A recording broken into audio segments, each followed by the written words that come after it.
Um, so yeah, I was going to reply to Zach on his definition of civilization. I found that was really promising.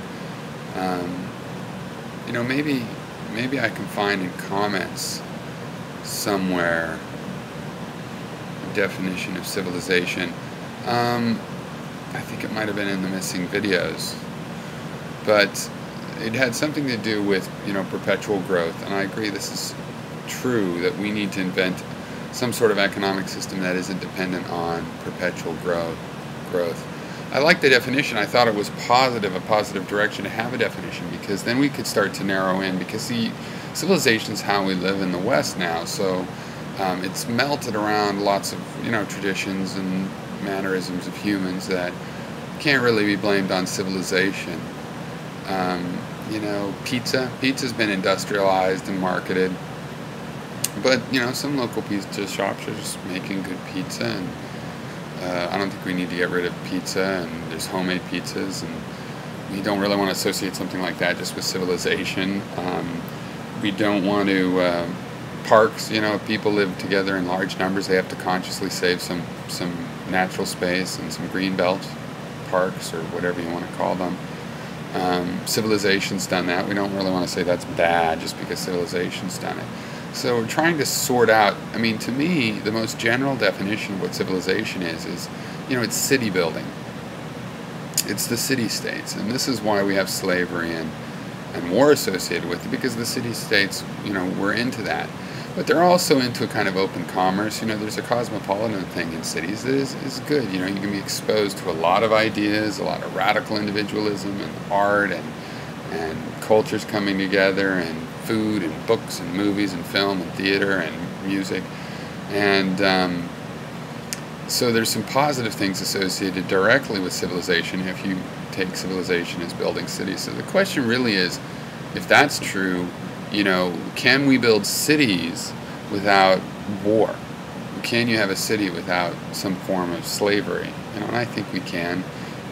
The perpetual growth issue is very interesting, because we really do have an economic system that is based on perpetual growth, and it's the only way it knows how to survive, separate from the fact that it has to grow because the population is growing.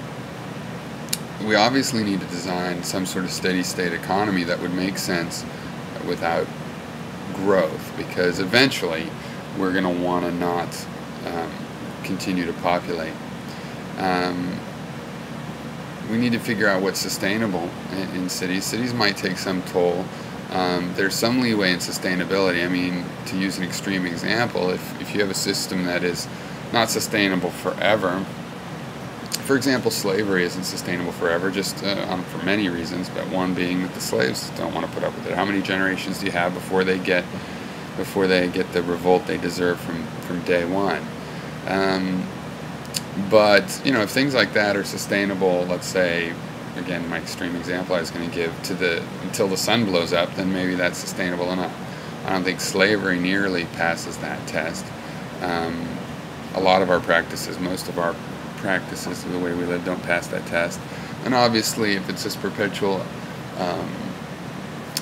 population growth, that won't work. At some point, it has to balance out. So we'll have to have an economy, an idea for an economic system that can work that way.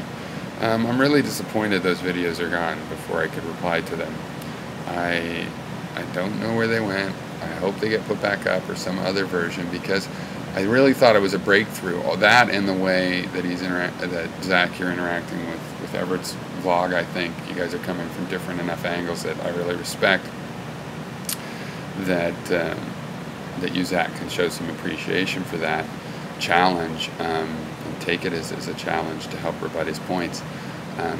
And I thought you giving a definition of civilization was similarly a really great step, something we could work forward, because basically I have criticism for civilization too. I want it to go in a productive direction, so I think we can focus in.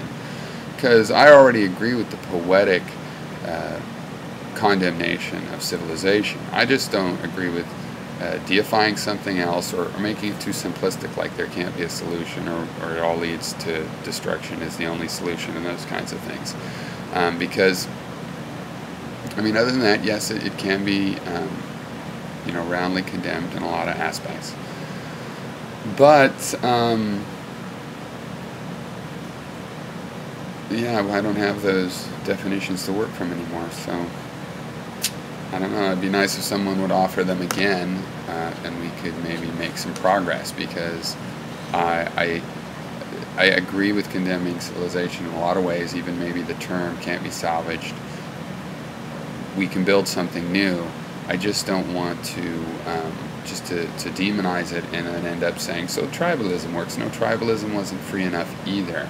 We really need to take the best aspects of tribalism and the best aspects of civilization, like building cities where, yeah, there's little communities of 1,000 people and neighborhoods are built, where we take the village and the jungle and the city, and we morph all the things that are great about these together and make something that's a really good hybrid that will suit human beings.